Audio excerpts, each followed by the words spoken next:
मत करें इस तरह। क्यों आप घरों को बर्बाद कर रहे हैं? आपके जो भी मसले मसाइल है, मगर इन बच्चों का क्या कसूर है इसमें?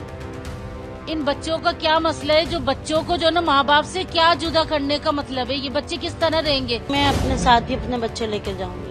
मैं कुछ भी नहीं देखती किसी को, मैं अपने बच्चों को देखती हूँ और अपने साथ देखती हूँ बस। यहाँ मेरी भांजी पाकिस्तान शादी होके गई हुई थी भतीजे से। उसके साथ मसला क्या था कि ये नूरी वीजा पे थी, इसको 7 साल से बिल्कुल परमिशन नहीं मिल रही थी। जब इन्होंने कहा कि पासपोर्ट खत्म हो रहा है तो पासपोर्ट बनवाने की वजह से इसे परमिशन नहीं दी, इसे रवानगी दे दी। अब जब ये यहाँ आती हैं, ये यहाँ पर आई थी 5 तारीख को इन्होंने बॉर्डर क्रॉस किया था। 6 को हमने भागम दौड़ी करके इनके पासपोर्ट की वो कर दिया था, पासपोर्ट अप्लाई कर दिया था, जो कि पासपोर्ट इनका जल्दी आ गया था। 23 तारीख या 22 तारीख में इनका पासपोर्ट आया है। उस पे 23 तारीख पे ये हुआ कि सारे 48 घंटे में यहाँ से निकलने की परमिशन वो हुई थी कि यहाँ से आप लोग निकलें जो इंडियन पासपोर्ट है। तो इन्होंने फौरन ही उस पे, जाहिर है जब नया पासपोर्ट बना तो उस पे क्या था कि नई वीजा लगनी थी, क्योंकि अगर ये नूरी पे आती तो कोई दिक्कत नहीं थी इन्हें ना जाने में। जब पासपोर्ट खत्म हो गया, न्यू पासपोर्ट बनवाया तो उस पे वीजा भी न्यू लगेगा। वो वीजा भी इमरजेंसी में लगवा के यहाँ पर 4 दिन ये यहाँ पर पड़े रहे, मगर इन्होंने जाने नहीं दिया। ये बच्चे हैं, एक बच्ची इनकी 5 साल की है, एक 7 साल का बेटा है, एक 2.5 साल का बेटा है। ये लोग यहाँ पे गर्मी में पड़े रहे। माँ जो है प्रेग्नेंट है, उसकी तबीयत खराब होने की वजह से वो जिस दिन यहाँ से रवाना हुई है, मैं वहां पर वाघा बॉर्डर पे मैं थी। 24 तारीख को मैं वाघा बॉर्डर पे थी, लेकिन मुझे भी आने नहीं दिया। मैं वापस कराची गई 20 घंटे का सफर करके। कराची में गई, वहां पर जाके सिर्फ 1 दिन में रुकी हूं तो मुझे पता चला कि परमिशन हो गई कि जो ना नूरी वीजा वालों को जाने दे रहा है। वहां से मैं फिर वापस आई बायर। ट्यूसडे में मैं आई थी यहाँ पर। वेडनेसडे मैंने बॉर्डर पार किया। वेडनेसडे ना सुबह की मैंने, जैसे मैं यहाँ पर आई हूँ तो मैंने फिर अंदर पूछा कि इस तरह से ये यहाँ पर थी, लेकिन इनकी तबीयत की वजह से ये वापस दिल्ली चली गई। दिल्ली जामा मस्जिद की है ये।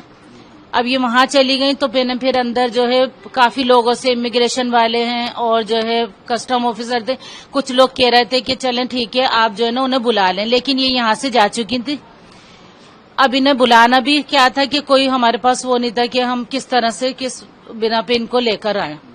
बहरहाल इनकी तबीयत की वजह से 2-4 दिन में वहां पर इनके साथ रुक कर अब हम कल निकले, क्योंकि बच्चे बहुत ज्यादा परेशान हो गए, वो नहीं एक्सेप्ट कर पा रहे यहाँ पर।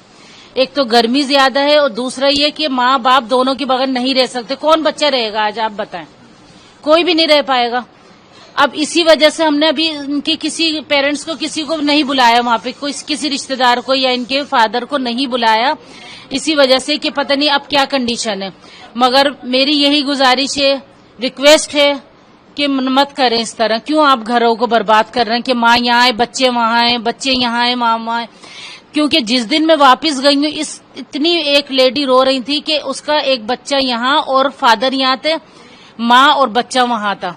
इसी तरह एक जो है फादर और बच्चा वहां था और माँ यहाँ थी, नॉन मुस्लिम थे वो मुझे फिर कहने लगे कि क्या करें हम। वो भी बैठे रहे, मैं भी वेट करती रही शाम तक कि हो सकता है कि मुझे बुला ले, मगर ऐसा नहीं हुआ था। क्या अपील करना चाहिए सरकारों से? अब मैं यही गुजारिश करती हूँ कि आपकी अपने जो भी कार्रवाइयां हैं, ये आपके जो भी मसले मसाइल हैं, मगर इन बच्चों का क्या कसूर है इसमें? इन बच्चों का क्या मसला है जो बच्चों को जो ना माँ बाप से क्या जुदा करने का मतलब है? ये बच्चे किस तरह रहेंगे? कोई भी हो, लेकिन वो 2 दिन 4 दिन 5 दिन उसको सही रखेगा बच्चों को, लेकिन माँ बाप की तरह नहीं रख पाएगा। बच्चों के पाकिस्तानी पासपोर्ट और मेरा इंडियन है। तो आप बच्चों को भेजेंगे? कह रहे कि जो पाकिस्तानी पासपोर्ट यहाँ नहीं रह सकते उनको भेजना पड़ेगा, तो कैसे आप? नहीं, मैं अपने साथ ही अपने बच्चे लेकर जाऊंगी। मैं खुद जाऊंगी। सरकारों से आप क्या मांग करते हैं? मेरी यही रिक्वेस्ट है कि मुझे अपने घर जाना है और बच्चों के साथ जाना है। मैं बच्चे नहीं भेजूंगी। तो अगर वो कहेंगे बच्चों को भेजोगी? नहीं, माँ से कैसे जुदा कर सकते हैं बच्चों को? कोई भी हो। जो हालात हुए श्रीनगर, उसको कैसे देखते हैं आप? मैं कुछ भी नहीं देखती किसी को, मैं अपने बच्चों को देखती हूँ और अपने साथ देखती हूँ।